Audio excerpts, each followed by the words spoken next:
Hindsight Radio, the place for right knowledge.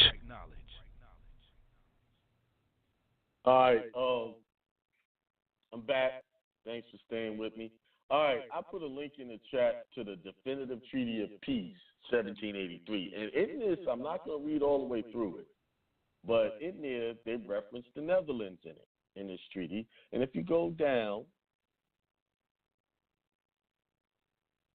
and you look at Article 7, it makes a reference of carrying away any Negroes or other property of the American inhabitants. Now, we all know the definition of American, and we all know the definition of Negro, the real definition that I've done on shows before. So this also adds to the whole apostille conversation. So read that treaty. Too much to read. I'll be here all night reading it. But what I do want to really focus on right now is where the remedy comes from, what we can do, things that we can make our nationality just a tad bit stronger. I think it makes it even stronger. But I want you to look at, for the relief of certain Alabama and Wyandotte Indians. Now, have you ever heard of those names before? Now, this is, you know what? For the sake of secrecy, I'm not going to put the link to this in. I'm just going to read it. I will show this in the seminar and show you the other different. What they had was a statute and rules on Indians, or what we call Indians, really the Americans, the true Americans or the Moors. You know, they've changed our name several times. You know, they took you from being American to Indian, or Moor to American, took your tribal names. But I'm going to show you something, and it's been right in our face. Here it is. An act for the relief of certain Alabama and Wyandotte Indians. Be it enacted by the Senate of House of Representatives of the United States of America in Congress assembled, that the President of the United States be, and he is hereby authorized, the cause to be surveyed and designated by proper metes and bounds a tract of land. They're giving you the metes and bounds of a tract of land, not exceeding 2,500 acres, that's a lot of acres, out of lands of the United States lying in the territory of Orleans and west of the river Mississippi by lease vest the said tract of land in a certain tribe of Alabama Indians. Now that's spelled Alibama, and their descendants. So this land was given over to this tribe and their descendants. So that means in perpetual, it's still today. Well, actually it says for the term of 50 years. This is what they're saying. Right? Provided, nevertheless, that it shall not be lawful for the said tribe of Indians to transfer or assign their interest in the said land, and every such transfer or assignment shall be null and void. And provided also that if the said tribe of Indians shall remove from said tract of land their interest in and to the said shall thenceforth cease and determine. So they gave them this land for 50 years, and if they left, transferred, or assigned, did anything, this agreement would have been void. So let me put this in perspective. Our people didn't leave. They just got renamed. They got re-educated. So they didn't realize this stuff was there, right? Section 2, and be it further enacted that there shall be a designated under this direction of the Secretary of the Treasury 2 tracts of land in Michigan Territory, one including the village called Brownstown, and the other the village called Magwaga, in the possession of the Wyandotte tribe of Indians, containing in the whole not more than 5,000 acres, which 2 tracts of land shall be reserved for the use of the said Wyandottes and their descendants, and be secured for them in the same manner on the same terms and conditions as provided in relation to the Alabama Indians by the first section of this act. So the Wyandotte got some land in their descendants. Same rules apply, right? Let's look up these Wyandottes. Who are these people?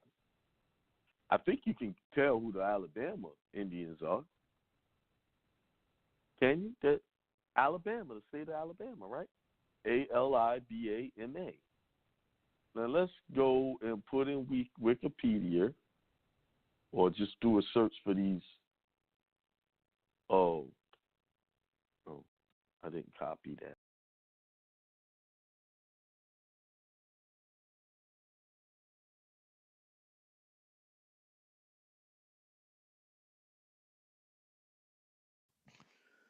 So, what is a county deed? A lawful sworn declaration used to rebut or correct a presumption. We know that the government works off presumptions, right? They presume you to be a United States citizen. They presume you to be born in the United States. They make presumptions. And they did that by way of the 14th Amendment, born or naturalized into the United States. Restores the lawful record from which government derives. Presumption of consent, example documents, birth certificate, marriage license, passport, name in all caps. And because those courts are bound by corporate policy, aka codes and statutes. State operates under presumption of consent. These presumptions create corporate legal fictions. A county deed restores the living man woman status, ensures constitutional protections that attach to you.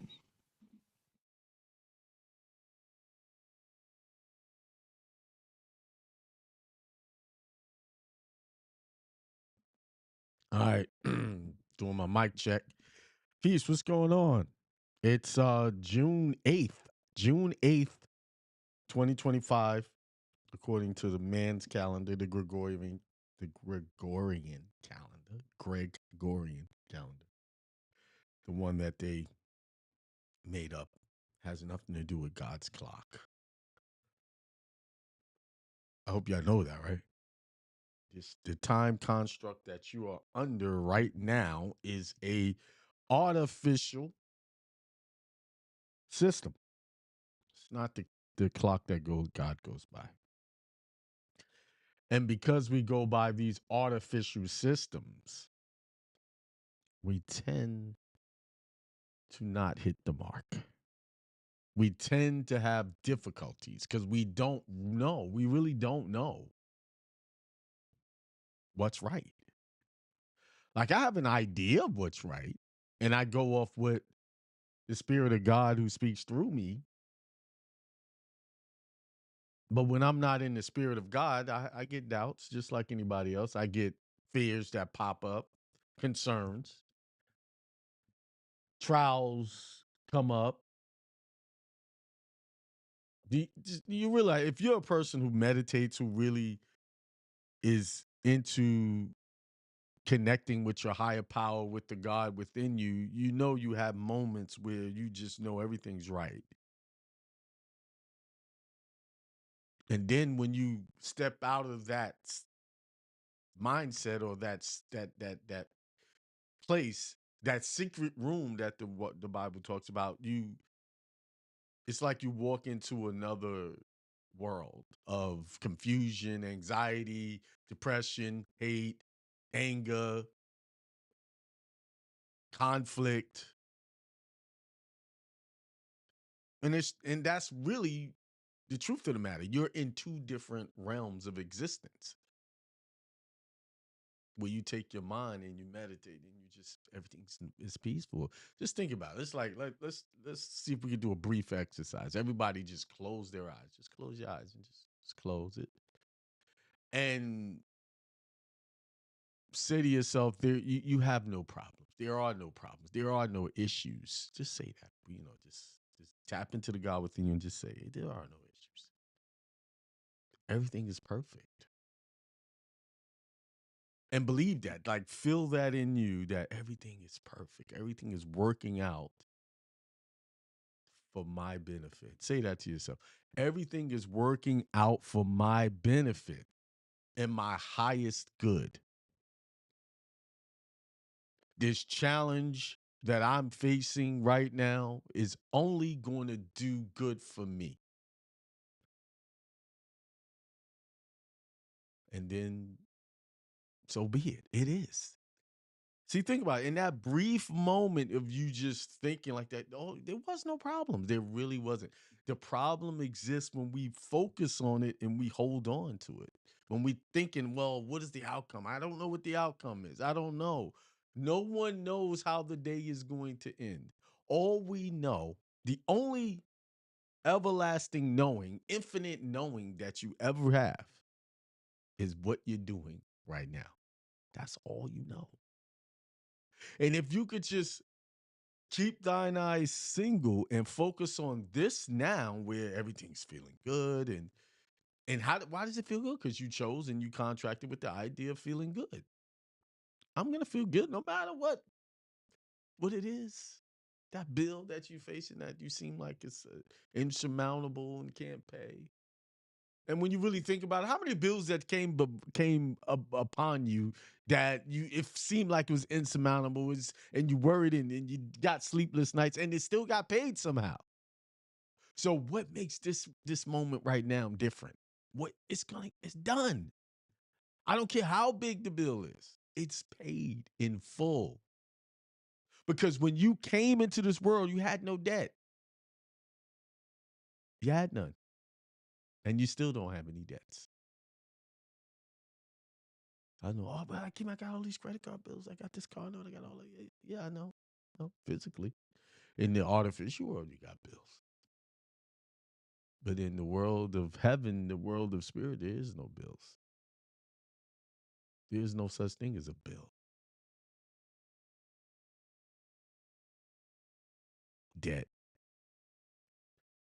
And because we contracted with this debt system, this is why we have the issues. Because of our own choices. But every choice can be undone. Every choice can be changed. You can be redeemed from your situation. And if you're meeting challenges, that means you are heading in the right direction. Where people don't meet success is because they're not walking through the fire of their challenges. It's just that simple. They're not able to move past their issues. There's people, I talk to people who had issues 9-10 years ago, and they're still living through those issues. Why? Because in some area of that issue, they feel like they got to be right about it. And some issues that you face, you don't have to be right. It's like, okay, I'll just have to let this one go. Because as long as you're struggling in that issue right now from 10 years ago, it's as if you're experiencing it all over again, as if it happened right now. And it is really happening to you in your mind. Physically, no. But what happens when your mind adopts and contracts with an issue from the past consistently? You feel it as if it's happening right now. So basically, it is happening right now in your mind. And you're punishing yourself. And this is particularly, I think everybody deals with this, men and women. But women, I think, is deeper. It's like because they're emotion, they take on the emotions and they feel that the feel of that hurt from the past. And when they feel it again and they see it seem like it's coming up again, they feel that. And this is why women have to be very guarded and careful about what they contract with, who they contract with. Because of the emotional makeup and because of the receiver nature of a woman receiving. taking on energy.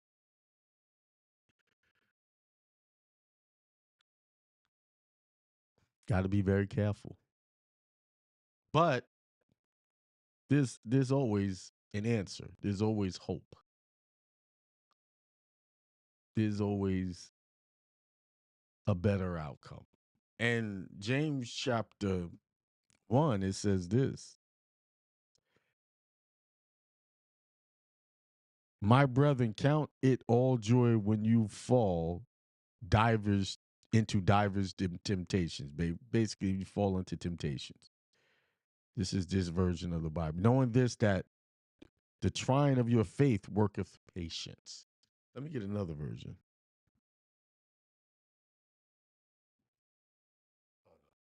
It's James.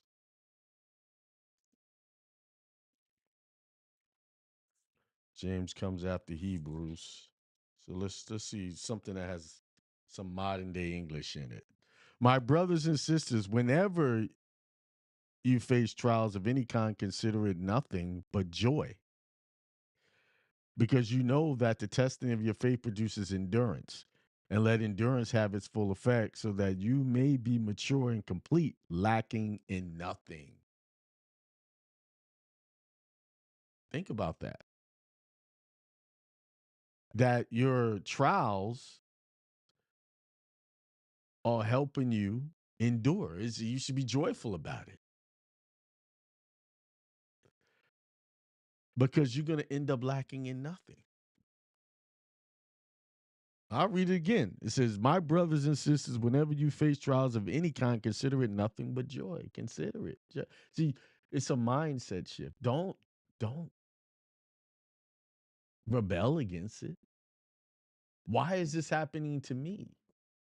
Is what some people might say. Why me? That's rebelling against your opportunity to level up.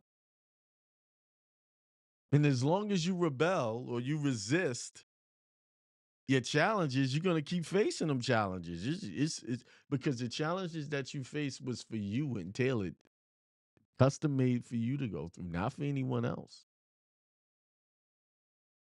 Consider it joy. Oh, this is an opportunity for me. I know is in some of these things it might be easy to do that.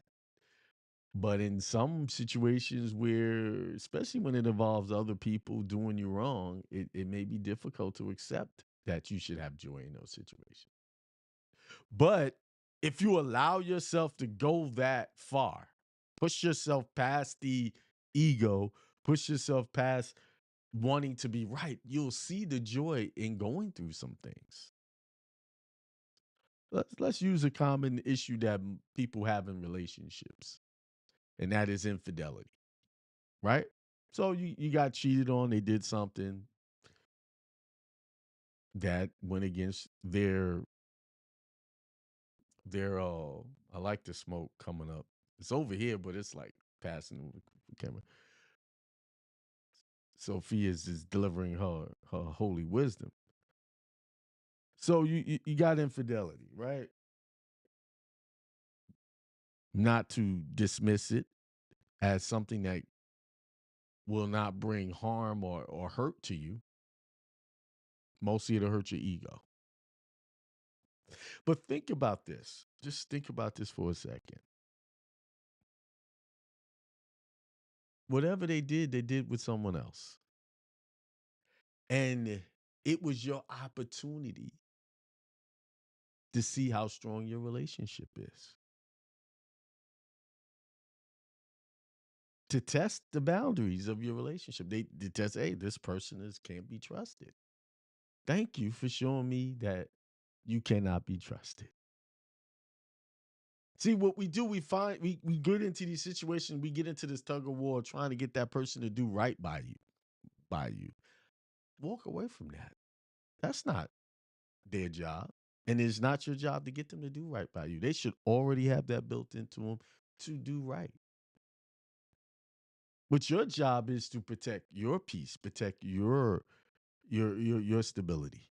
And that is to ask yourself, is this something I want to live through? Is this something that I feel like I want to participate in?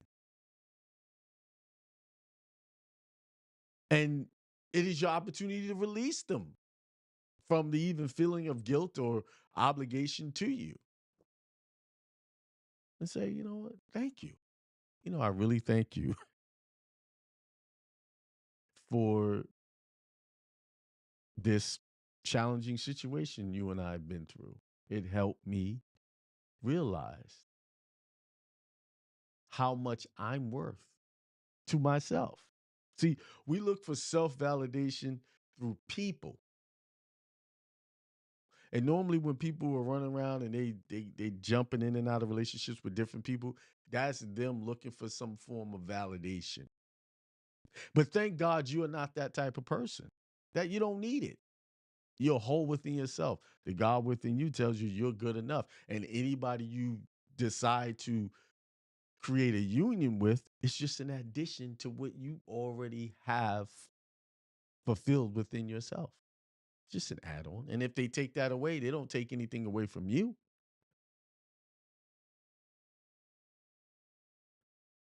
What happens is that person has taken away an opportunity for being in your presence in a good way. That's on them, not on you. Be joyful. Be thankful. Hey, man, thank you. I didn't have to go live through this for years. See, we have to agree with our adversaries quickly.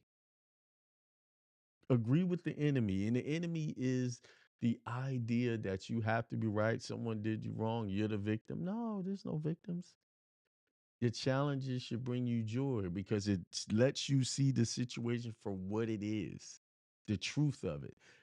It See, the issue is we as people sometimes like to run from truth. Let me explain something to you about this world. This world is opposite of truth, right? This current system works in lies. Lies, right? So if you're a person who speaks truth, you're not going to be popular. So get that through your head. You're not going to be a person who's going to be popular. But you should be the person that's willing to just say the truth is the truth. So if they don't agree, so what? Isn't that what Christ had demonstrated? He came at the time he came into the world, truth wasn't popular. And when he started to speak the truth, the religious leaders who were supposed to be bringing the truth hated him for it, even conspired to kill him for it, and eventually killed him for it. So when people complain, oh, they don't want to hear the truth, that's it's been going on for centuries, thousands of years. This is what it's been like here. But the opportunity that you have is to be different from the norm,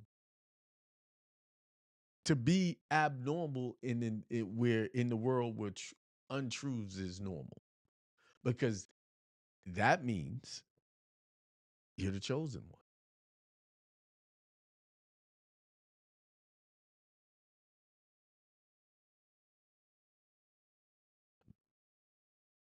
If you're a person who can resist living a lie like large majority of the population does, some of them doing it intentionally and some of them doing unintentionally. Like for instance, it is a disservice to you as a person if you're studying a religion and you're not really studying it for yourself. If you're a person who's just, accepting whatever's being taught to you without validating it and checking it out, then you're not living in truth, because you're supposed to be seeking wisdom and truth. And if you're just leaving it up to the pastor to give you the truth or whatever to tell you what the truth is, you're not living in truth. And that's not you're not being one of the chosen ones. The chosen ones, the chosen people look and turn over rocks. to find the truth for themselves, not so they can tell everybody else, for themselves to understand. And then you share it with other people as they want it or as they accept it. See, any difficulty that you face, there is always a better side to the story. And people say it after they go through their challenges, things, if I didn't go through that challenging time, I wouldn't be who I was today. Like, think about it. I even think about it in my own life. If I didn't go through times where I didn't have enough money to pay my rent, facing eviction, all those years ago, had small children, I wouldn't be who I am today without that challenging time. Now, of course, it did not feel good in that situation. And the main reason why I didn't feel good is because I didn't know how to process information. That was the long and short of why I didn't feel good, because I didn't understand or know how my mind worked.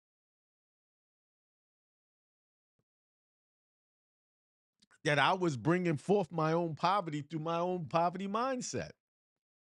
When I was sitting there contemplating on, the things I did, was doing, I was hustling. I was in straight survival mode for many years.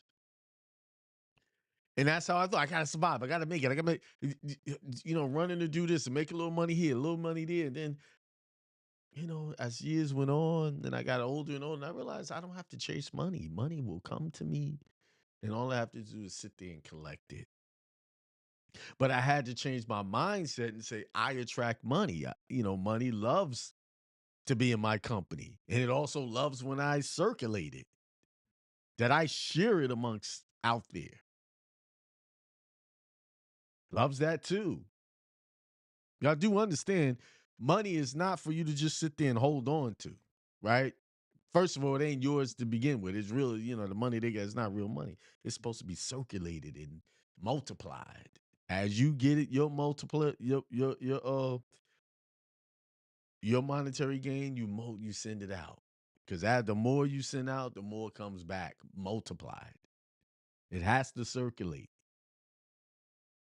See, the system taught you to hoard. Oh, save this, save that, do this, and put your money in places that really don't have any real growth for you. Taught you to be a consumer, just spend it on, liabilities.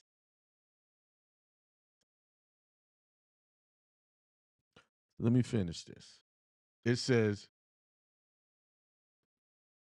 because you know that the testing of your faith produces endurance, and let endurance have the full effect. Let endurance have its full effect.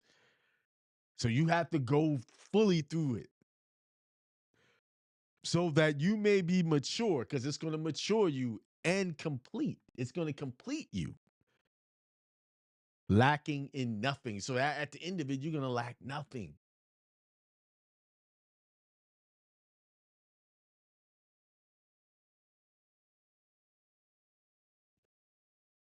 Many people that are very successful today lost everything, and they rebuilt.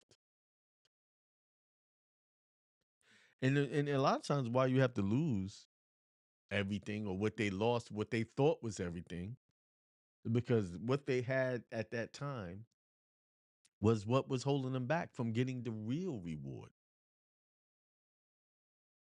They lost friends who didn't support them. Oh, look at him. He's a failure. I knew that. I told you that wasn't going to work. See, you lost those types of friends. You got new ones that will tell you, yeah, keep pushing. You're going to do it. You're going to make it. Do you have those types of friends?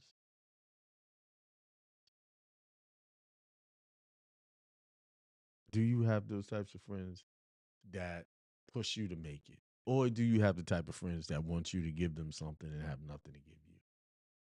That they take from you and leave you empty? What type of friends do you have? Oh, here's the other one. What type of friend are you? You take without giving? Don't give up. This is not the time to give up. I know people are meeting challenges out there, especially if you're really trying to level up. Oh yeah, because it comes with the territory. I know, and you're not alone. Sometimes, of course, you go through these challenges, you feel like you're alone. No one cares. Don't think that. There's one person that's rooting for you. There's one person that's always rooting for you, and that should be you. You should be your own cheerleader. Once you stop cheerleading for yourself, you're done. You're finished. Because that's all you got at times. That's all you have. Once you stop motivating yourself and saying, I am successful and things like that, you're done. No matter, no one else can come and say something to you to push you out of that. You have to bring yourself out of that dark place. So always, even when you look around and it seems like no one understands, no one cares, you always have to motivate yourself. Oh yeah, I get like that. So, man, people don't care about what I want to help me or do anything. But you know what gets me through? I don't go out there looking for validation. Hey, and telling my sorry stories. I go within. Hey man, what's going on? And I just start getting to working. Idea come, I get to working. And when I really, and what I notice when I get like that, that means I ain't doing enough. I'm not keeping myself busy enough. My mind is too idle that it can default to have those types of thoughts. I'm idle. I need to get up and do something. Get up off my ass and go do something. And once I start doing something, next thing you know, hours are going by. I've been working on something. Yesterday, we did the county deed webinar. Very successful. Thank you to all the people that took the live webinar. You got a huge discount for getting on it live. You guys are fortunate because the price what it is now, it's not. It's a fair price for what you're getting. See, you have to start reading for yourself. I realized over the last 3 to 4 months, I had some crooked thinking on, I need to, make this and make it this so people could afford this and this, that, and the other at my own expense. And unfortunately, we shouldn't do things like that. If people are not willing to invest in their freedom and invest in something that is valuable, when I look at, I saw someone sent me, it was a will, a prenup agreement, and some type of medical, like a medical, like a instructions for what happens if someone is, you at the end of life. And it was just like a one-page document what they wanted to happen when they pass, and like a medical release thing for whoever's gonna manage the estate to do and instruct the hospital. And then a will, which is not a trust. We all know that wills are what you want to happen, but it's they could challenge that. The property you still have is still in your name. It's not protected. And this prenup, which was about 2 or 3 pages, very basic. Everything was very basic. The attorney charged $4,000 for that. And here I charge for $2,000.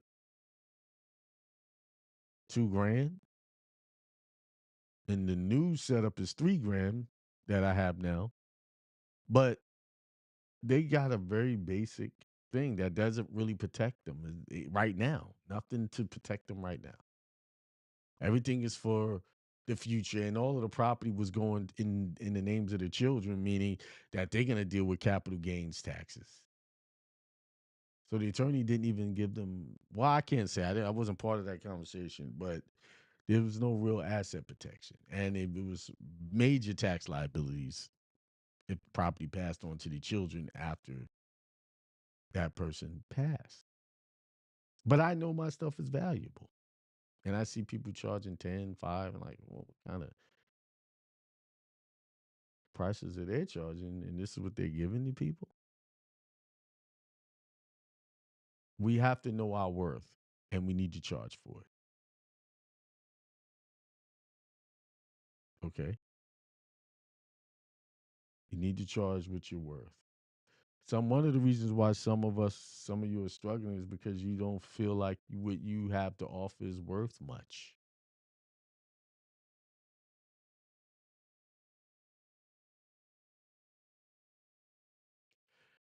Or you're one of these people that's so self-righteous that you want to, you're thinking about everybody, all of the poor people that can't afford this and afford that, afford this and that. Listen, listen, listen. You cannot save the world.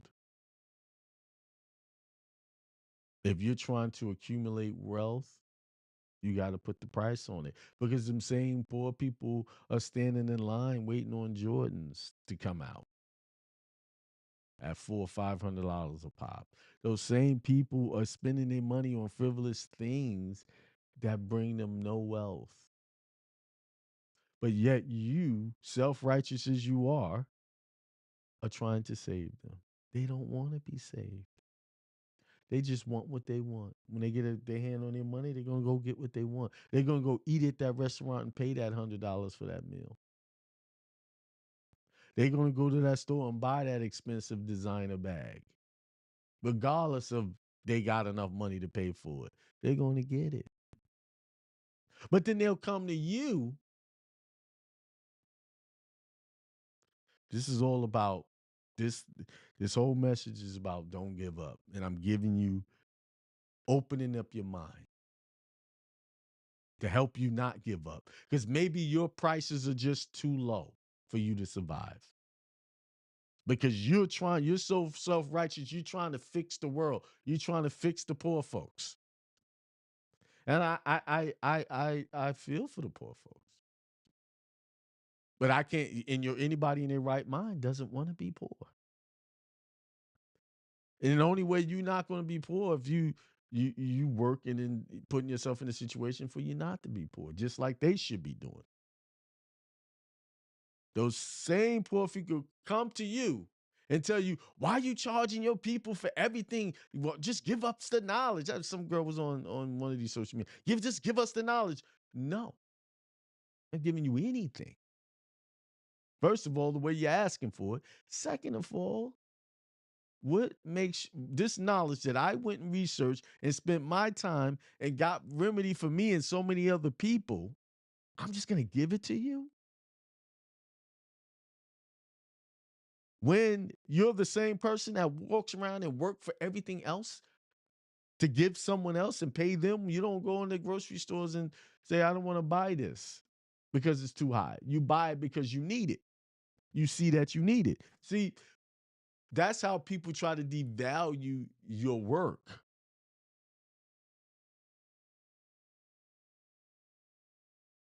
See, these are the challenges that you have to face when you're trying to, like, how do you strike that balance of being fair in your pricing and being fair to yourself? Your spirit tells you what to charge. And that first number, put it on the paper. Put it out there, because there's somebody that's going to pay that price. There's somebody that's going to pay it. And then if you want to be charitable, you create you a foundation and then you invite people in and give them stuff that way. That's how the wealthy do. They make all their billions of dollars and they create foundations. So, well, this foundation is for homeless children. And I'm going to donate so much of my wealth to that. But the products that they're selling, they're not discounting that. They get it in one way, give it out another way. See, if you're on the come up and you're trying to build your commerce, you need to hit them with the price. This is the price. This is my business. This is how I feed my family. This is the price. If you could get it somewhere else and someone's I might not be the right fit for you. And we have to speak like that. I'm not the right fit for you. This is 10 years of knowledge in my head of doing this, living this life full time. And it's not cheap. It's not.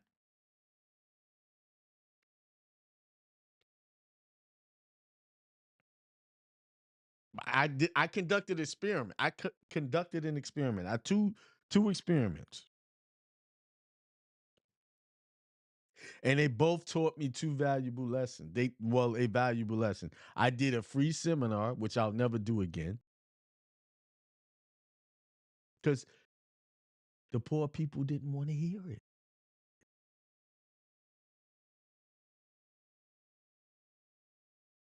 The people that claim they ain't got it, that I get emails about, oh man, I'm gonna show, blah, blah, blah, they didn't show up.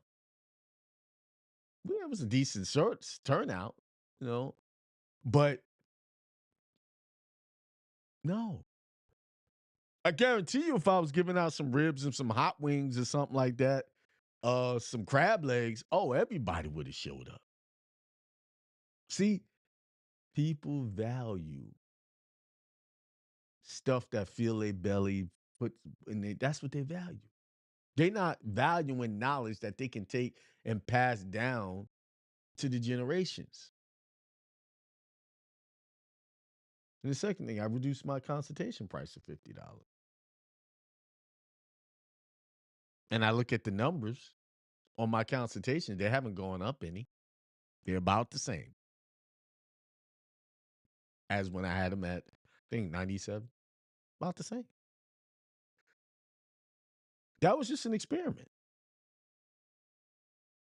That means that's changing. I'm going back to it because my 30-minute time of knowledge that I'm giving you will save you so much money. If you're listening. And a lot of times I do it goes over 30 minutes. If I'm talking to someone I think is halfway appreciating what I'm doing. If I'm talking to somebody and they just want to sit there and regurgitate some nonsense, they want me to validate nonsense, then you're getting 30 minutes and I'm out of here. So what I'm saying is part of our challenges of success is striking a balance between what you feel you're worth and what people feel you're worth. And you should always have a higher value on yourself. Have a very high, hey, what I know is valuable, and walk and talk like that, because the people that's connecting to that energy will show up. Because I watch people pay for thousands of dollars, upwards $10,000, $20,000, $30,000, $50,000 for stuff that never worked. Literally, these are real numbers I'm giving you.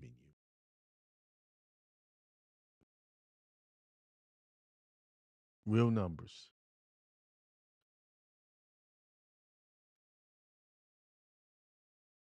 So, and lastly, this must be said. You have to do an inventory of your connections. So who you with? Do people really value your information? Because if people really value you, they'd be looking to give you money to support you. Hey, how can I support you? People think because they connected with you, they could just be a part of, just take your information for free. That's not friends. That's not a friend. That's a user.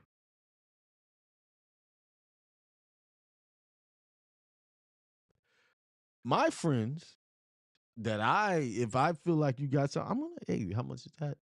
I'll give you the money for it. Or we barter. I have a lot of information to barter. I don't mind bartering. If y'all have something that y'all think I can use I think I can use, and y'all want to barter something, I don't mind doing that. It's all types of payment. It's not just money all the time.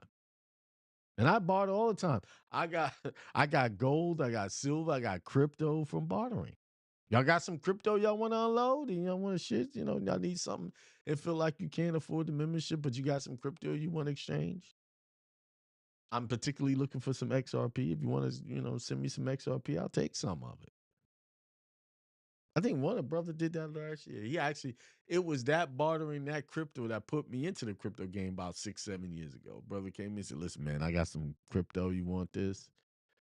And I took it, and it was turned out to be profitable for me. Worth more than what I gave him for it.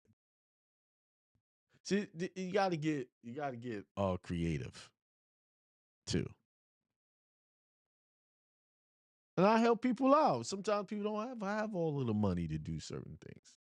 Okay, you've been doing business with me for a long time. What can we work out? See, you can receive money on all levels. It's always opportunities. So many doors to wealth. So don't give up. I know it's been, this year's been challenging. 2025 is a Jubilee year, and it's a year of challenges at the same time. As you can see, the world is going through a lot of changes right now. You don't know what's going to happen. 1 minute, Elon Musk and Trump are best friends. He's at the White House. He ain't even dressed with a suit and tie on. He got his little son there. Like, whoa. Now they at each other's throat. they throwing shade on each other. Come on. Y'all do realize this is all puppeted and shows, right? It's all a game. But if you concentrated on what you're doing, you'll be fine.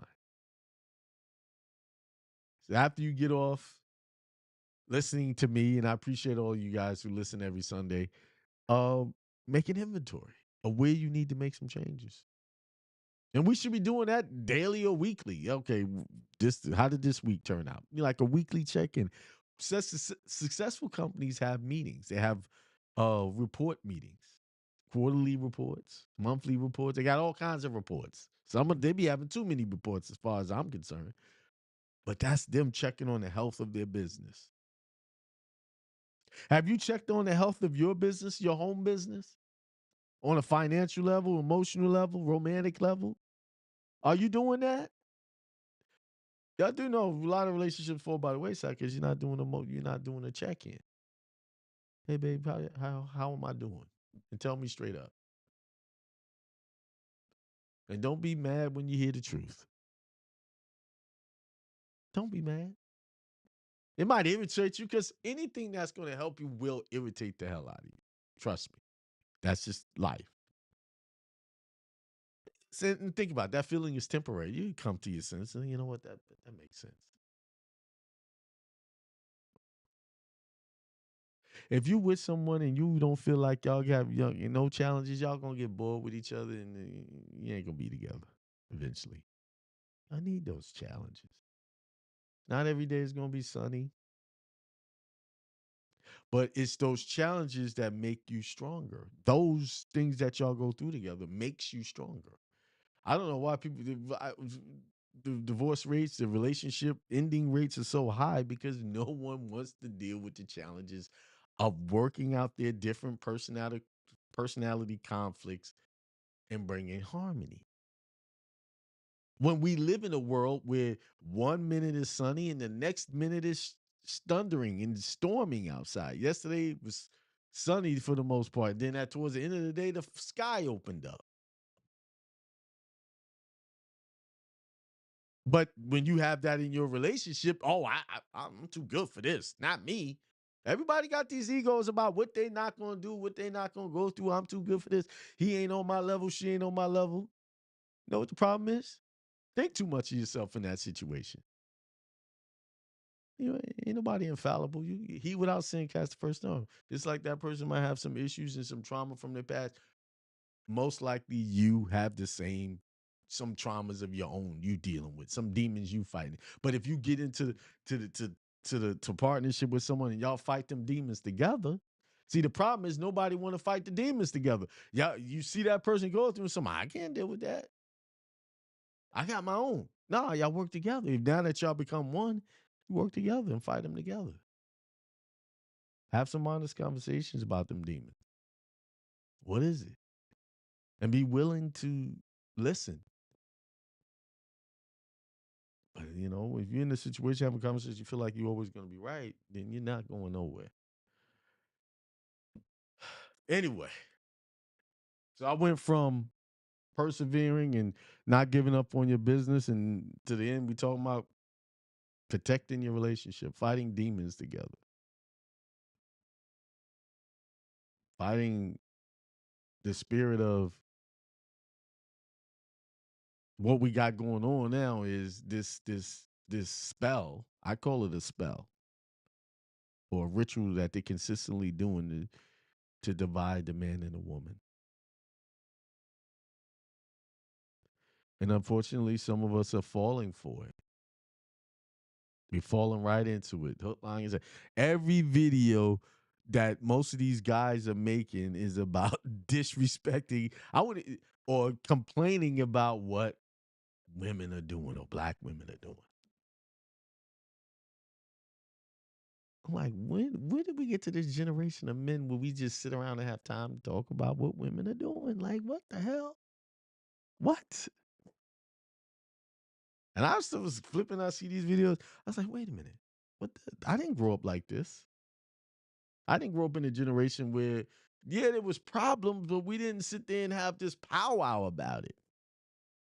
And the reason why these people are making these types of videos, because it's low-hanging fruit and they getting views and they're getting paid to talk about the problems of black women.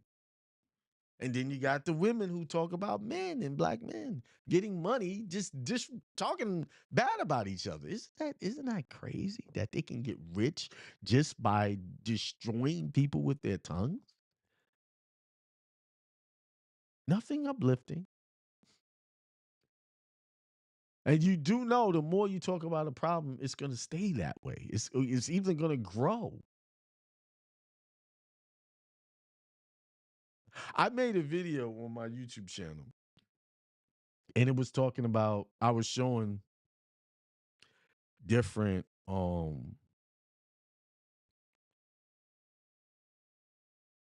maybe I could, you know what? Let me see if I can find the video, and I'll share part of it with you.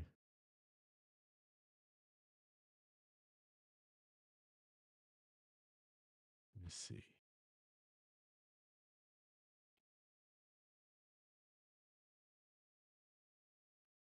Here it is.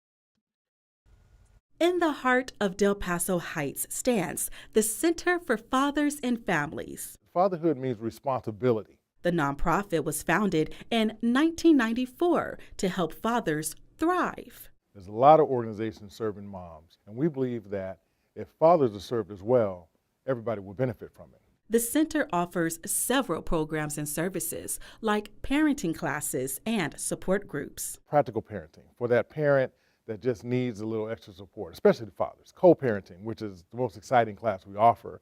One of the goals is challenging the absent black father myth. A 2013 study by the CDC shows 70% of black fathers who live with their children were most likely to be involved in activities like bathing, dressing, and driving their children to activities compared with their white or Hispanic counterparts. The sad thing is that dads have capes on their back, but they're never shown as heroes. Here's my son right here. This is after a church event. Author Threadgill has 2 sons and says the center has made a positive difference in his life. Classes have taught us how to enter into mediation, how to express yourself in mediation, how to get more time with your children through mediation. He says he wants the best for his children. I refuse to abandon my child. The center definitely has helped me be able to actually understand my role as a father. Brandon Jackson says his daughter means everything to him. It's just more of a spiritual connection, and it's a loving connection that I never would want to have broken. He enjoys the father-daughter dance most, hosted by the center. It's been more than a blessing just to be able to have those moments with her, and just to have her even be willing to still go with me as she's getting older. With 30 years of service, the center has grown to become a safe haven for fathers to get support, encouragement, and hope. Now at 11, breaking negative stereotypes about black fathers. Members of Congress joined a policy meeting to tackle them because they see people hurt by perceptions based on bias. So they're finding facts to fix the narrative. CBS News Miami's Larry Seward explains. Corey Patterson is a certified public accountant, partner in a Broward County firm with 2 degrees, certifications, and thanks to his 4-year-old fishing buddy, I love you. one defining label. I think the best thing and the best title I've ever had is the title of being a father. It feels like you get the opportunity to go in the time machine and give all of the lessons that you learned throughout life to a younger version of yourself. And I kind of go through my day and I'm kind of explaining things that I'm doing with my son. People look at me like, really, you're doing that? And I'm like, yeah, I am. Isn't everybody? It's a question 10-year-old Centers for Disease Control research tackled. It found black fathers more involved in their children's lives compared to other racial groups, a fact so obscured by a different narrative. The U.S. House of Representatives member Frederica Wilson, founder of Miami's 5,000 Black Role Models mentoring program, called this policy meeting in the U.S. Capitol to change. It is very disingenuous the way they are perceived and stereotyped across this nation. And it's time to amplify the message. Her Congressional Commission on the Social Status of Black Men and Boys plans to attack disparities and misconceptions with more research. I accept God's given responsibilities. And pledges from people working to help. Go, Dad, go, Dad, go. Between park trips and story time with his son Cole, Patterson is an advocate for the Fatherhood Task Force of South Florida, a group that trains, teaches, supports, and holds workshops with dads. I think that false narrative is discouraging to young fathers. With their full court press, advocates see a score that might turn heads. Wilson and other members of Congress expect their meeting in D.C. to ripple here, too. They hope organizations use their platform to bring attention and attack misconceptions, too. In downtown Miami, Larry Seward, CBS News, Miami. All right, I just want to read this article from Princeton.edu. This is a study they did on the myth of low-income black fathers' absence from the lives of adolescents. This is a continuing message to dispel the myths about black fathers. Here we go. And this was done in 2023. It says low-income black fathers have been portrayed in the media, in research, and uninvolved and disengaged from their children. The current study uses data from the Fragile Families and Child Well-Being Study to examine adolescents' reports of relationships and interactions with their biological fathers.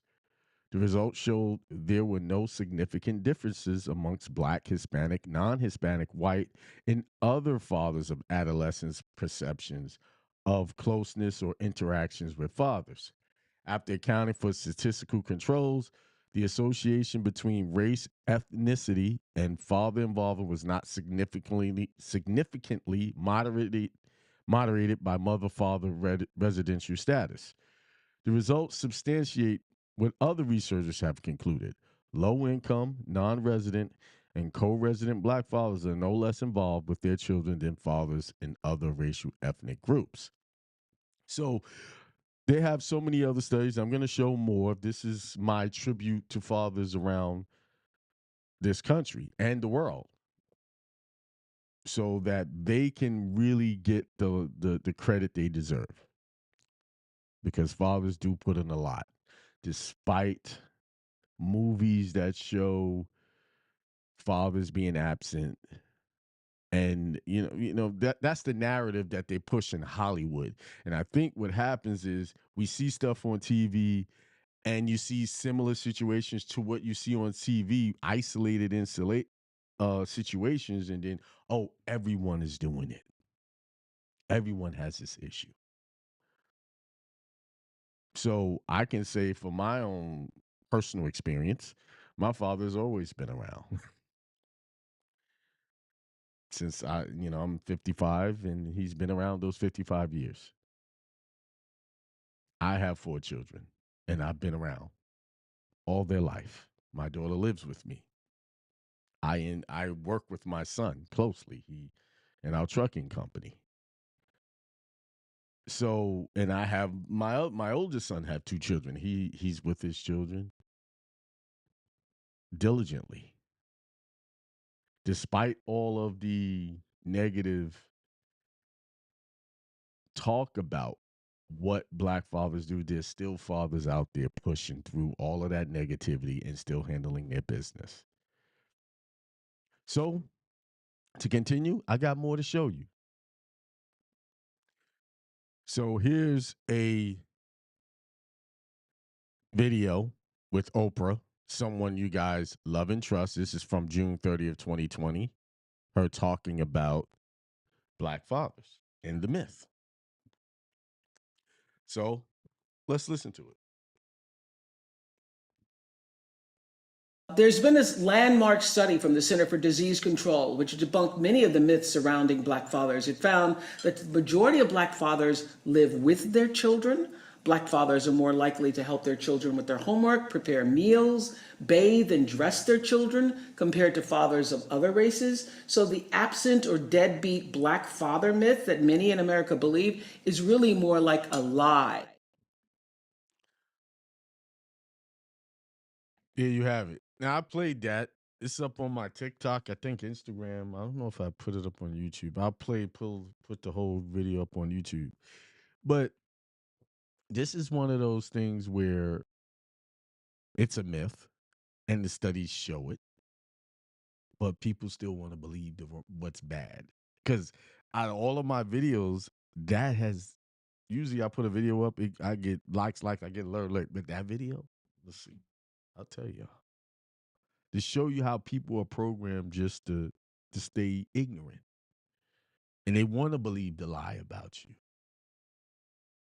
And this is with everything. People want to believe the bad about you.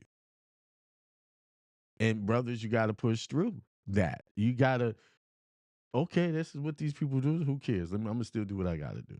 You know? Let's see if I can skip. Go here. So that video, 135 views. Well, I got video 700. My trust video over 1,000. I think it's like 1,700. And this was up for a few days. That videos haven't been up there long as that one, and it's got more views. And the comments. Okay, let's look at comments. When it came to one comment on the whole video. One comment. You see what I'm saying? It shows you what people really feel. And that's why I'm telling you guys, y'all got to do y'all thing and don't care about what people think. Because people are not going to give you credit. Because that's positive. And of course, in this world, it's designed, especially for people of color, to keep them oppressed mentally, spiritually. Understand that the very religion that you've been given was meant to oppress you. People, let me change it. That wasn't meant to, brother. People used it as a weapon to oppress you. It was used to keep you down. That's why you have to get in the word for yourself.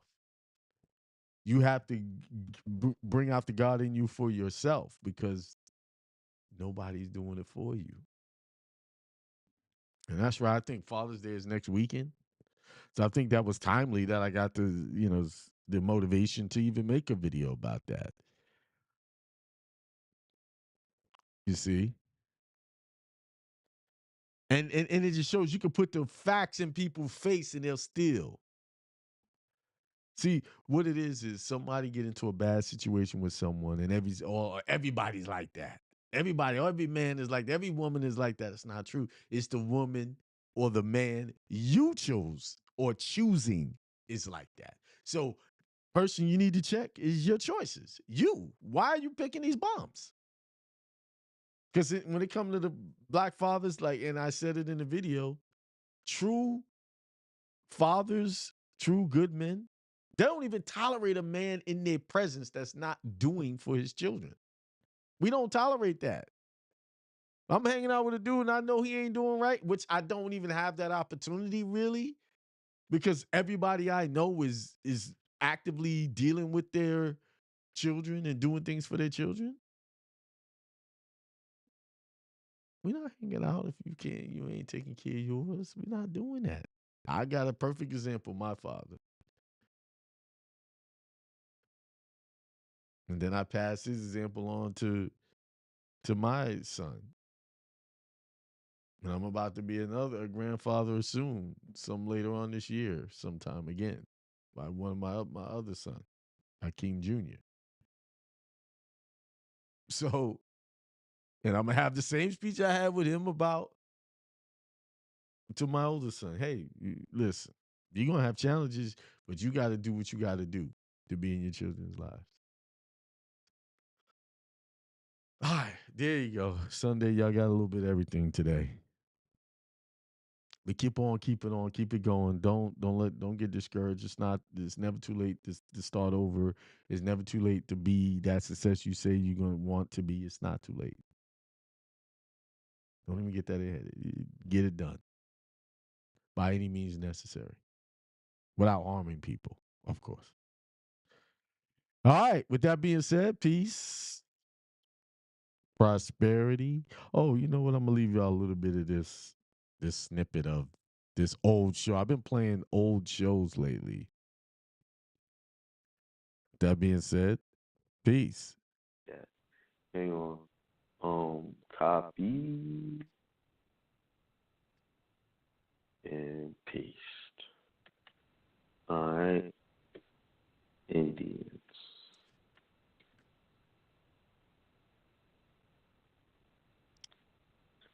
All right. The Wyandotte people. Wyandottes, Wyandottes. This is Wikipedia. Here we go. Then I'll get back to the phone lines after I go over this a little bit. Where is my chat? All right.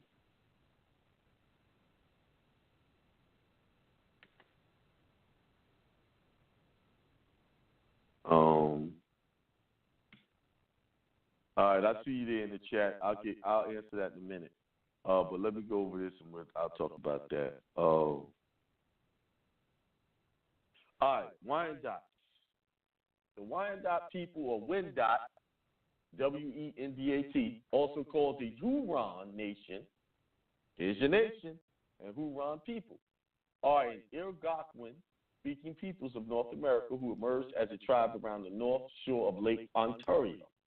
They traditionally spoke the Wyandotte language in northern Algonquin language and were believed to number over 30,000 at the time of European encounter in the second decade of the 17th century. These people, by the 15th century, the pre-contact Wyandotte had settled in the large area from the north shores of most of present-day Lake Ontario, northwards up to Georgian Bay. From this homeland, they encountered the French explorer Samuel D. Champlain in 1650. Now, do you see why this French treaty is starting to make sense? The historical Wyandotte emerged in the late 17th century from the remnants of two earlier groups, the Wyandotte Huron Confederacy and the Teonatati Huron in French, also known as the tobacco people for their chief commodity crop. They were located in the southern part of what is now the Canadian province of Ontario around Georgian Bay, drastically reduced in number by epidemic diseases after 1634. They were dispersed by war in 1649 from the Iroquois, then based in New York. Today, the Wyandotte have a First Nation reserve in Quebec, Canada. They also have three major settlements in the United States, two of which are organized as independently governed, federally recognized tribes. Due to the differing development of groups, they speak distinct forms of Wendat and Wyandotte languages. The Huron range spans the region from downriver of the source of St. Lawrence River along 3/4 of the north shore of Lake Ontario to the territory related to neutral people, extending north from both ends, wrap around Georgian Bay, which became their territorial center after their 1649 defeat and dispossession. So they got kicked off. Based on what this said, they always show our people as losers. Let's skip down into Origin Names Organization before 1650. Skip down to there. But I want to go to the second paragraph. In the early 17th century, this Algonquin people called themselves the Wendat, an autonomous, which means dwellers of the peninsula or islanders. The Wendat historic territory was bordered on three sides by the waters of Georgian Bay and Lake Simcoe. Early French explorers referred to these natives as the Huron, either from the French Huron, ruffian or rustic, or from her, boar's head. According to tradition, French sailors thought that the bristly hairstyle of Wendat warriors resembled that of a boar. French fur traders and explorers called them the Bon Iroquois, good Iroquois. An alternate etymology from Russell Everett in 1885 is that the name is from the Iroquois name, Iroquois Nation, a name also called the Erie Nation. Now, you know they got Erie counties and stuff like that around the United States. They pronounce the name as Hereranan in French, which gradually was known as Huron, and finally spelled in its present form, Huron, Huron. Concurred in 1907 that the Huron was at least related to the Algonquin root Ronan Nation.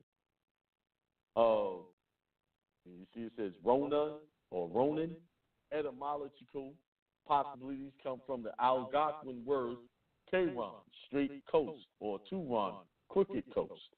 The Wendat were not a tribe, but a confederacy of 4 more tribes and had mutually intelligible languages. According to tradition, the Wendat Confederacy was initiated by the Atacamawattans, people of the Bear, and the that's a big word. It's people of the Cord, who made the alliance in the 15th century. They were joined by the Irrawadarahanans, people of the Rock, about 1590, and the Tauhatayarat, people of the Deer, around the 1610. A fifth group, Adarakaranans, people of the Marsh or Bog, may not have attained full membership in the Confederacy and may have been a division of the Atacamawattans. Now, what does this remind you of? If you remember the movie Black Panther, they had different tribes of people. You had the one up in the mountain, one in the valley. They had different sects of people. This is sounding a lot like Black Panther. You see what I'm saying? But I'm going to stop right there to what it said. It says Michigan territory. Do you know the Wyandots are really the people of Wayne County in Michigan? What they did was take these names and rename them or respell them. So what I'm trying to tell you, these counties are named after your ancestors or respelled and repronounced. So now, let's you know what? I've just been told in my spirit to shut my mouth.